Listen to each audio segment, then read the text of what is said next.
Hey guys, it's Fretz again here at E3 in the Star Wars The Old Republic booth. I'm here with James Ohlen, and we're just here to talk about The Old Republic for a little bit. I got to demo it earlier, and the game is looking great.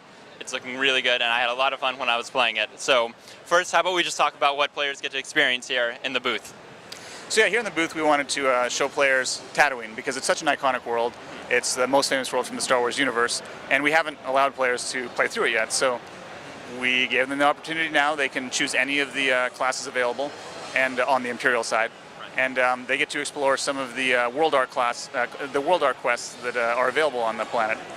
Tatooine's actually a pretty huge world. It's I like to say it's in square miles is bigger than the entire game of Dragon Age combined. Wow! So it's massive. But that's another reason why we've introduced players to speeders. So we actually are allowing you to play with speeders right now, and that allows you to zip around the world a lot faster than you normally would, which you kind of want to do because it's when you build a world, you want players to feel like it's a huge, wide open world that's never ending, but you don't want the players to get bored or not know where to go or just be wandering around. So we have a map system that really helps them find their objectives, and then now we have the speeders, which helps them to get to their objectives really fast. And I got to use the speeder, and it felt, it handled very much like a speeder. It wasn't like, I pressed, backwards and immediately turned around and zipped that way. It handled really well. I really enjoyed it. And the other thing you guys are talking a little bit about is your raids or your operations. Can you tell us a little bit about those? Oh yeah, so I know that a lot of people have been worried about, they see our game and they say, hey, it looks great. You're bringing story to the medium, it's going to be awesome, but what about your Elder game? What's up with your Elder game? I get asked that question all the time. So at this E3 we wanted to address that even more so than we have in the past and reveal that we are going to have raids, and they're called operations. Our operations are going to be multi-party quests where the objectives are the most difficult challenges in the game and the rewards are the best rewards in the game. But we've also got some of the Bioware storytelling involved in them, and we've got that Star Warsiness in them as well. Like the one we're showing right now, you're on a ship, it gets damaged, you have to actually pilot an escape pod all the way to the surface where you group up with everyone else, and then we have all sorts of very Star Wars centric battles.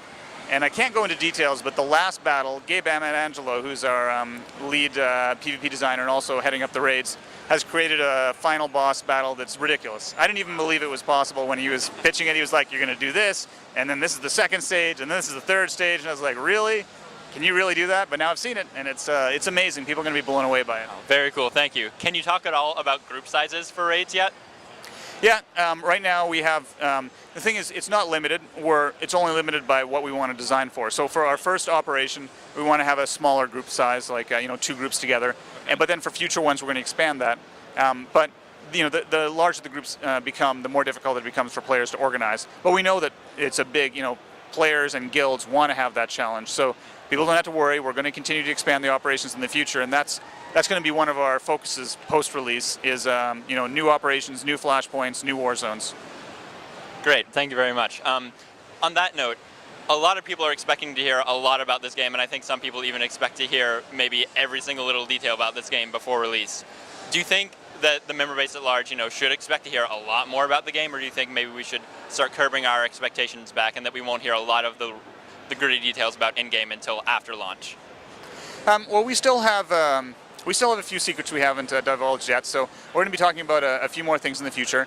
Our strategy so far has been not to talk about something until we're ready to show it, because in the development of a game, things often change quite a bit as you're developing. So we don't want to say, hey, we're going to have this, and then we have to change it in a major fashion.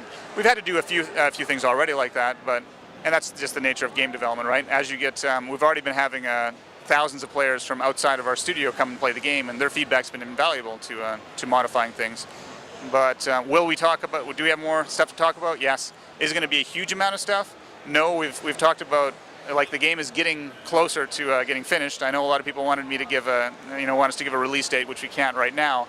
But I can say that you can play the game from beginning to end, from levels 1 to 50, and that all the major core systems are in it. Very cool. And what would you say the most I guess the most satisfying change or the coolest change that you've seen to the game because of the beta testing has been so far? What is the player feedback shown or brought light to that you've been able to change? Mainly it's been combat balance. That's been a big thing. Some of our I guess combat balance is the major thing. Some interface, like a lot of interface tweaks, like making things easier or simpler to use. Another thing is how we introduce new game mechanics. You know, we can see where players are confused and where they're not. But mainly it's the balancing issue. That's where we get a lot of value, because we get to see, you know, how players are dealing with combat encounters, how the economy is running. That's another big thing. When we have players coming in, we get to see what what's wrong with the economy, what we have to change, what we have to tweak about it, item progression or experience progression. The space game, for example, we've been getting a lot of feedback on, which we've been adding some depth to it, because we know that you know, like the initial testing of it was that it was a little bit too light on depth. Now we've been adding depth to it to make it more exciting. It's quite cool now. Actually, it went from a little bit too easy to now it's a little bit too hard, and now we're making it well, that's just the way game development goes. So it's so we're trying to put a happy medium there. But I think people are going to be really happy with the space game. I've been playing through the game myself, and it's just a good break. You know, you're playing the main game, you get back to your starship, and you just go do some space battles and blow up some shit. Blow up some stuff with your you know, with your blaster cannons. All right, well, thank you very much, James. We really appreciate all the information. Thank you for your time. Yeah, no problem.